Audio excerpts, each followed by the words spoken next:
open seat. This is the seat currently held by Duncan Matheson. Duncan has decided not to run, and we have a full field. So let's get right to it. We're going to keep this going until it gets boring. So we may be here a while. So AB is going to start off as we go on. Here we go. Lie down. All right. Who wants to go first? Mr. Welsh, there you go.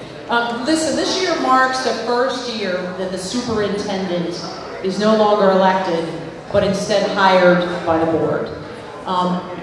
What do you think that means in terms of a board member's job and their relationship with that person, and also a board member's relationship with their own constituency? And I'm going to ask as well for everybody in the back to be quiet. Please. Or head outside into the hallway. Thank you. That was the voice of authority over there. I like that. I think the school board members, the sitting school board members, are going to have to take a new perspective on how they view the role of the superintendent. They are going to have to become consensus builders. They're going to have to engage in dialogue. They're going to have to give the new superintendent, I am not sure, I only listened to him once, I'm not sure if he knows what he's walking into. A lot of people do not realize that in the last 10 years in Monroe County, he has a dubious honor of being the 6th superintendent. The fact that he was appointed as opposed to being elected, I'm not sure that's a big difference for him. I think it's going to be a bigger change for the board members. They're going to have to adapt. They're going to have to be team builders. They're going to have some vision. One of the most difficult things I see for the superintendent, he is going to have to be a man with vision. He's going to have to be inspirational, and he has his job cut out for him. I'm just hoping that the current board members and the new ones in November will have the foresight to see what they're getting into. The average term, whether it's appointed or elected for superintendents across the nation, is only 4 years. That doesn't really change that much. But I think what we've got ourselves into in this district to fix the problems is going to require a lot of motivation and a lot of inspiration. You're going to have to be a team builder. You're going to have to build bridges with the teachers and with the support personnel in the district.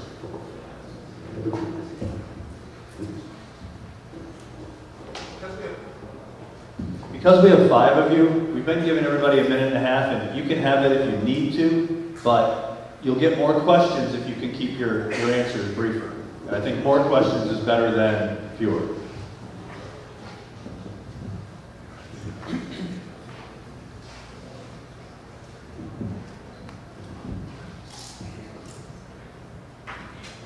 My question is for Ed, and it requires a 15-minute answer, but you can try it in a minute and so forth.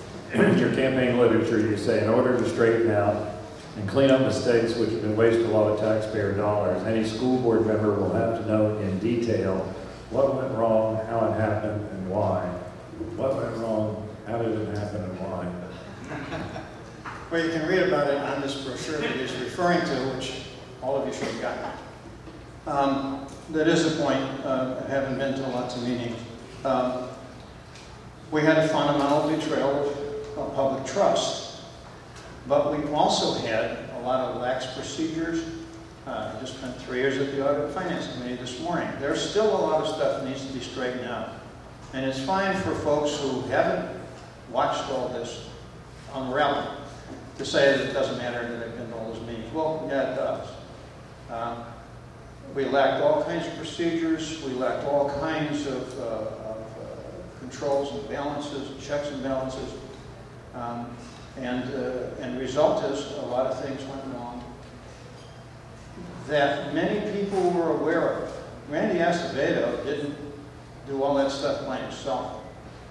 There were quite a disturbing number of people in the system who found less than totally ethical behavior acceptable.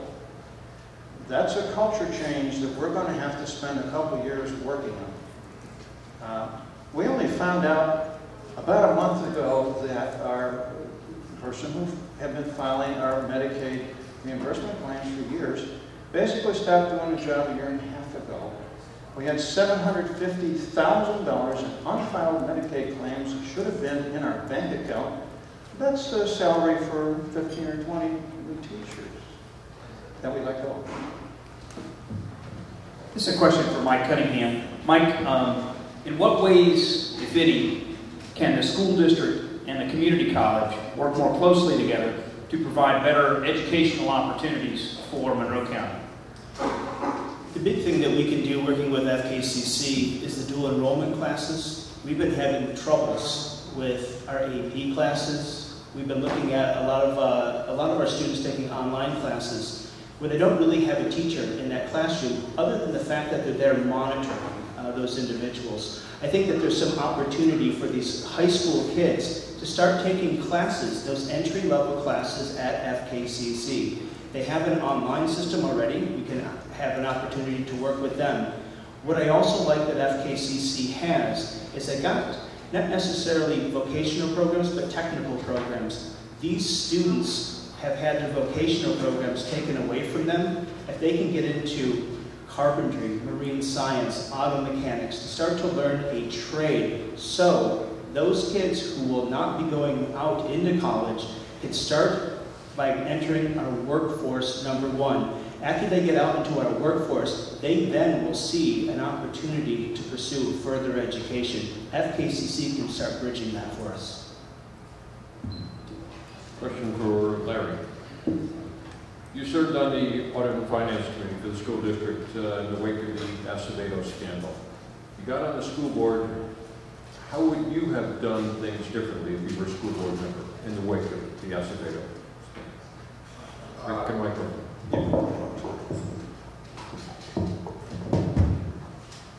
I would have done basically what the board did, but I would have followed through. Now what I mean by that is the board went out and hired an internal auditor. The board created a very talented volunteer community audit and finance committee. And then at that juncture, the board kind of lost interest in the whole thing. They just left the internal auditor to go about his business, whatever he wanted to do. And what he wanted to do, at least under Joe Burke, was work with the internal audit committee and to begin to doing some serious examination and analysis of the district, its business practices and other things. Well, that wasn't bringing a lot of good news to the newspapers. And the school board didn't like what the internal auditor was doing, didn't like what the Audit and Finance Committee was doing. And if you recall, at one point, were so irritated by it, they suspended the committee. That's the big difference if I had been on the school board. I think the school board needed to aggressively support both the internal auditor, as he was functioning at that time, and the Audit and Finance Committee. And I do believe we could have instituted some of the kinds of changes that Mr. Davidson said we need to have, and I agree with them. But we have them in place now rather than just be talking about them.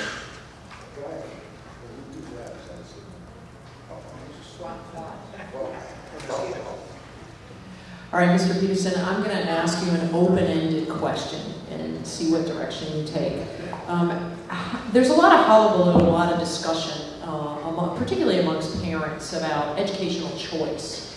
What is your position or your feeling about charter schools in Monroe County in general, how they're funded, how available they should be, any response that you may have to the public discussion that continues to go on about them?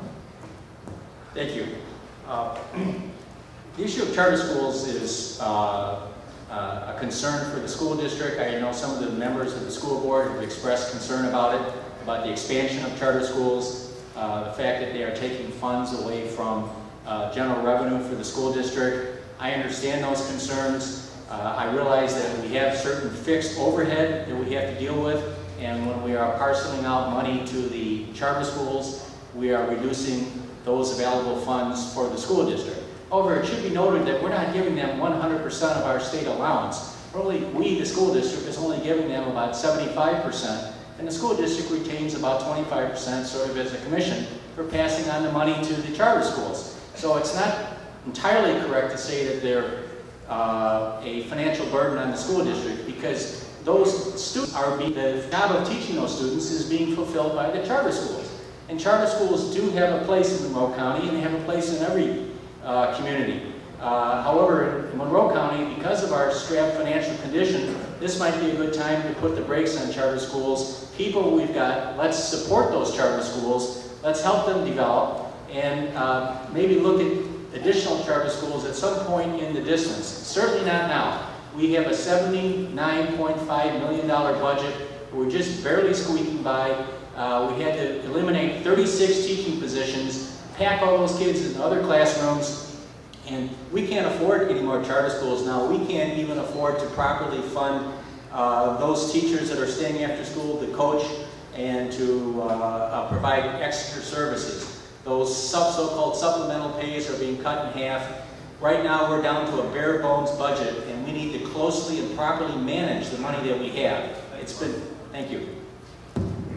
Question for John, and it kind of ties in all this. I grew up and was an advocate of having vocational schools. There are quite a few when I was youngster, and you've been the principal of the schools and so forth, to see the kids graduate. Number one is, do you feel that every child should move on to college or some alternative? And do you see a role for vocational schools? And do you think that the reason charter schools have cropped up is because people don't think they're getting a good education in a public school?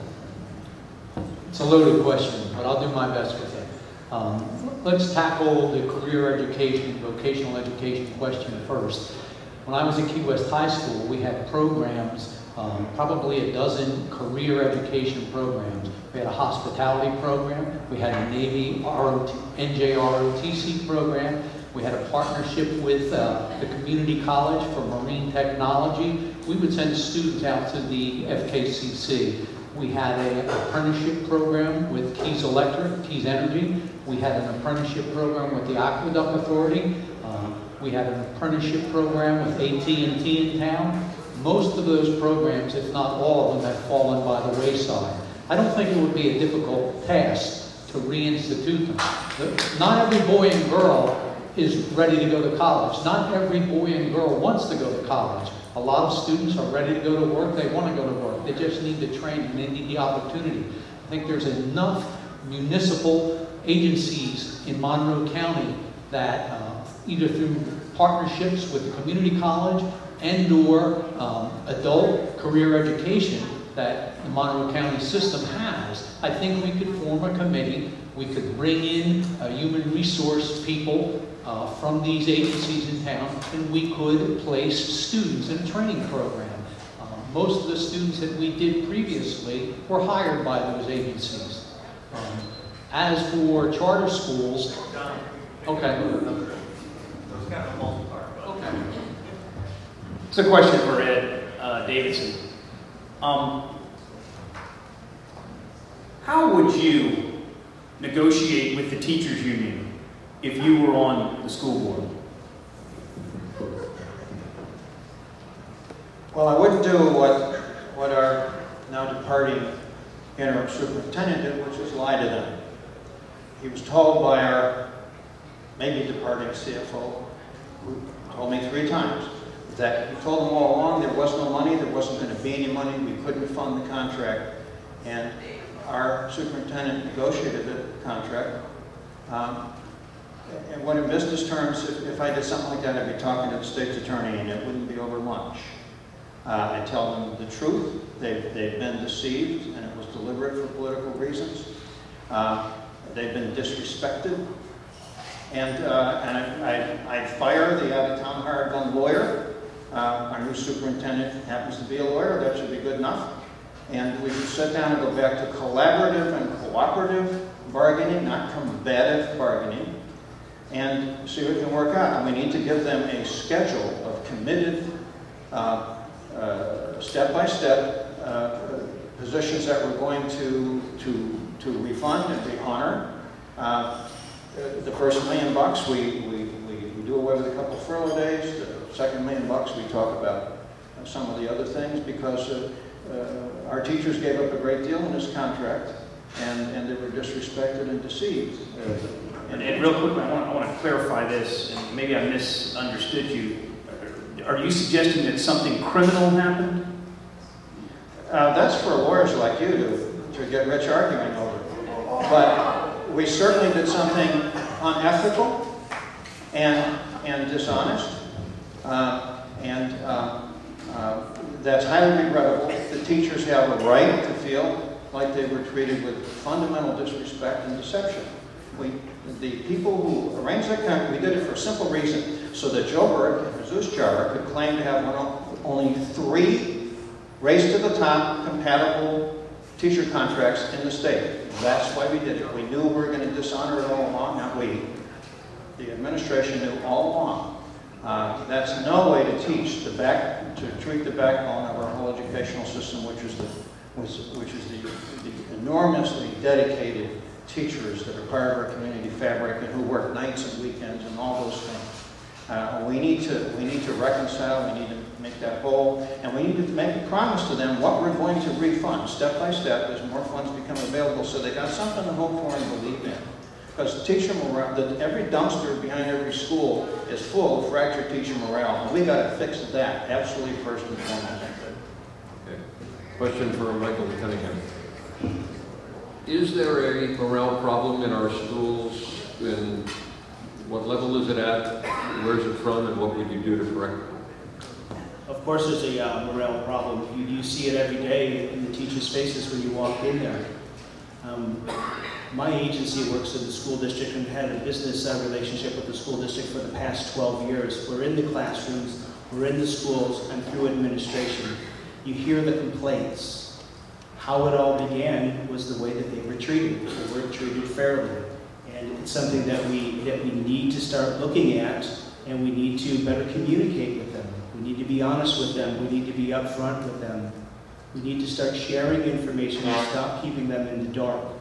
These are the individuals who provide education for our students. They are the backbone of this school district.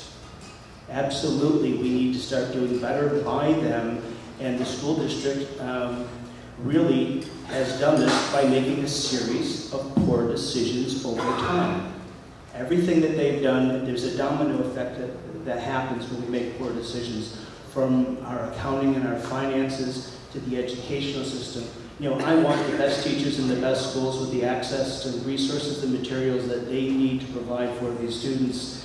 And with the morale that these teachers have, you know, it's hard for them to go into that classroom every day, keep a smiling face, and to do the best that they can. And it's for multiple reasons. It's, you know, it's the FCAT, it's these individual performance plans that they have to do. When do teachers get to start teaching again? And that's what we need to focus on.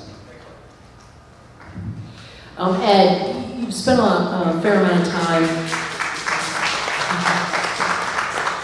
on the campaign trail talking about your attendance at school board meetings for about 10 years. And in some instances, you may have attended more meetings than currently seated board members. Yeah, so I want to ask you how that observation of board making, of board policy and practice distinguishes you from somebody like Mr. Welsh, for example, who has worked in the school system for an extended period of time. Well, that is exactly the difference. John's worked inside the system. He has a lot of technical knowledge. But we don't have academic problems, and we don't have school problems. We have mismanagement and financial bungling problems. And that's at a different level and pay grade than John's enjoyed for many years. In my advocacy at the more than 200 school board meetings I've attended, in the recent years, I have advocated very strongly that we go back, that we decentralize the school district, move function out of Key West. Why is maintenance headquartered in Key West? Why is transportation? Why aren't they in Marathon coalesced with county functions and so forth? And as a result of that advocacy, and for the return to the resurrection of a modernized version of community-anchored school-based management, Those policies have been adopted by the board unanimously. They were in the superintendent prospectus and job description. They were in the superintendent interviews. And I think that's a great accomplishment. There are a lot of other things that I observed happen. I saw school-based management work when it worked. I've been going to actually meetings for a lot more than 10 years. We invented a lot of those cutting-edge ideas, and you have to have a long perspective. And of course, I helped all of the sitting members of the school board, to one degree or another, get elected. I have established relationships, respectful relationships, issue-based relationships, as far as getting the support to make reforms.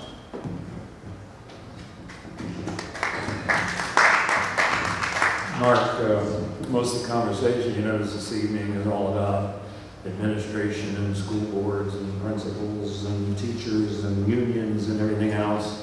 When the real subject we're interested in here is how do we get the learning and education into our children's minds? How do you get around all this bureaucracy, all this crap, and actually get our children educated? Thank you. Thank you. I think most of us can agree that the school system in Monroe County is not broken. At the educational level, they're doing pretty good. We came in number 8 in the state. The teachers are doing a good job despite the difficult circumstances that they're forced to work under. There's no question that the problem that the school district has right now is financial. And the financial problem is created by mismanagement at the top. If we can correct the financial mismanagement at the top, then the school system is going to work properly. We lost 36 teaching positions. We need to get those teaching positions back. We need to get the kids back into the proper size classrooms. We need to restore the former health care benefit program that we had for the teachers so that the teachers don't have to keep digging into their pocket more and more every year to cover their family health care. Our problems are at the top and they're financial. It's been mismanagement by the school board. I just heard Captain Ed say that he believes the administration misrepresented the facts to the school board when it negotiated the last teaching contract, that they knew that they could not honor the contract. I think that, I don't know if that's correct or not. My question to Captain Ed is, why didn't you say something about it in one of the school board meetings then? Because the question in my mind is, who is the school district start misrepresenting the truth to the teachers when the teachers are the ones that are fulfilling the real function of this school district and teaching our children? Yeah, just as they were. I did, by the way, as a matter of record. Good. You just kind of demonstrated what I was saying. You got back to teachers and salaries and money will cure everything, and you know, you got right back into the morass of the bureaucracy. I'm not convinced our kids are learning as well as they should be. I'll make a question out of it. And the question was again, you know, how do you cut through all the money? Doesn't solve the problem. Paying teachers necessarily more money, you might get better teachers. But the educational curriculums and programs. Okay, I'd like to address the educational curriculum. I'm the only candidate up here who is certified as a Florida teacher to teach 20 subjects. I got certified to teach 20 subjects, not because I plan to teach 20 subjects, but because I wanted to familiarize myself with the curriculum that our students in this school district are going to be learning, going to be undertaking. I'm informed about the school district curriculum, and I'm qualified to make judgments from a management level on what school curriculum is important to push and what school curriculum is not. And I happen to support John's position regarding vocational education. Not every high school kid needs to go to college. Not every high school kid should go to college. We need to make these kids available for ready to go to work when they get out of high school if they don't plan to go to college, and we can do it through vocational training. We need to get back to vocational training in school. Stop trying to push algebra and trigonometry down the throat of these kids. The kids who don't want to get into the college program, college preparatory program, let's be teaching them construction math so they can go out and get a job when they get out of high school and earn a living. This is a question for Larry. A couple of years ago, a real big issue in Key West was the firing of Nick Wright. He was a teacher at Key West High School. Do you support the school board's decision to support that termination? That's a little difficult to answer, Mr. Scales, in the sense that I was not intimately familiar at the time of all the particulars of that case. From what I could see, Mr. Wright's sins, what he did, wasn't the exercise of the best judgment. On the other hand, the reports I was hearing from both students, teachers, and people in the community was that Mr. Wright was an outstanding teacher, clearly much above average. When you have a situation like that, I mean, in a manner of speaking, you look at Nick Wright as an educational asset. You don't want to just throw it away if there's an option, if there's an alternative. And it struck me, given the particulars of what Mr. Wright was accused of doing, that there was an opportunity there for corrective action. And earlier this evening, there were some questions to the sheriff's candidates about rehabilitation and the like. And it struck me that Nick Wright qualified in a sense as a sinner, but there was hope for redemption. And as I understood the situation, I think he should have been given an opportunity to redeem himself. And I think maybe we would have an asset at the high school that we don't otherwise have today. Real quick follow-up. Does anybody on the panel disagree with Larry's perspective on Nick Wright? I could comment on that. Do you disagree with it? Would you support a determination of Nick Wright, John? No, I would not have. Knowing what I know.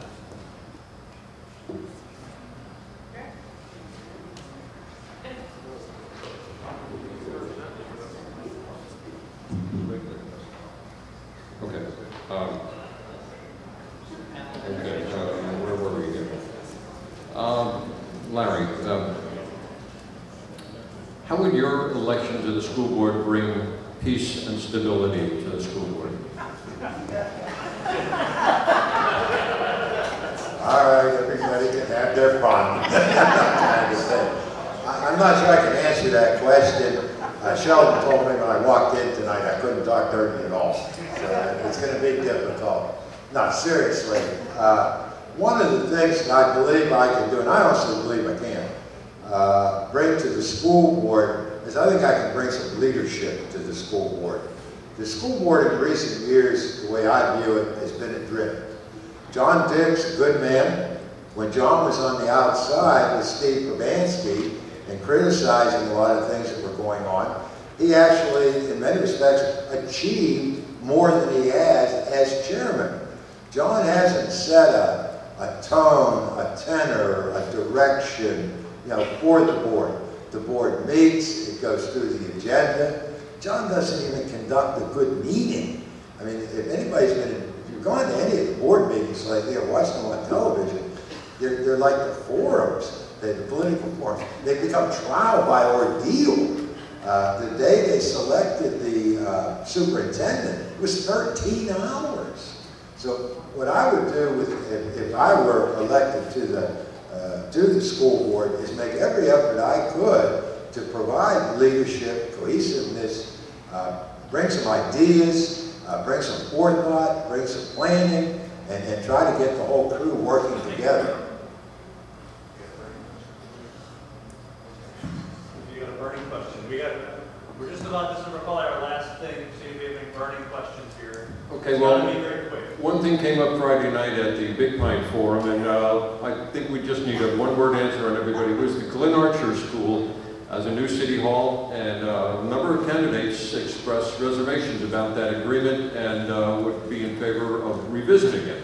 Now, let's just ask you, go down the line, who's in favor of revisiting the Glen Archer and the City of Key West arrangement for City Hall? As far as I'm concerned, it's a bad deal from day one, and reversing it is revisiting it. I'm all for it. far as I'm concerned, the taxpayers of Key West, when that school was built, paid about 75 or 80% of it. They already paid for the school, and we're giving it back to the people who built it for good civic reasons.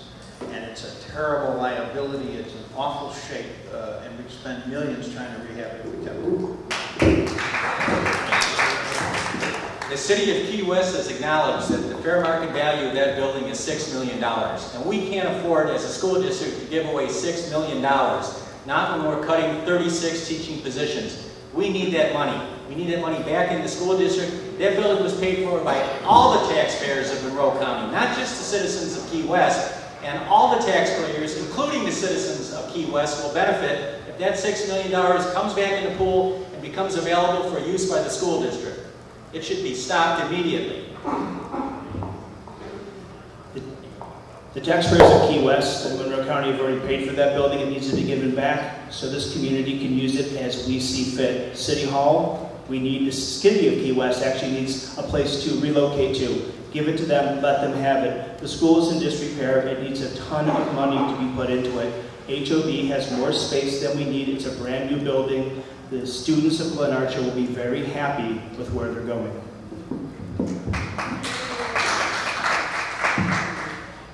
Call me possessive. I would never give the title away to any building that I retained or the school district retained. I think you can lease that building for 30, 40, 50, 100 years at a nominal fee. You can assist the city with their projects there. It's very difficult to predict the needs of the Monroe County school system down the road. It may come to the point where we need that building again. That's what I would not give up the title. Todd, before you wrap up, he deserves an answer to a very important question he asked earlier, and that has to do with perhaps criminal behavior in the school district. And I would like an opportunity to raise that issue to this audience. And I'll do it after the forum. I think you should do it after the forum. It'd be fair for everybody, but it is a good question. So, thank you guys. One of these men will be the school board. Thank you, everyone. Please join us.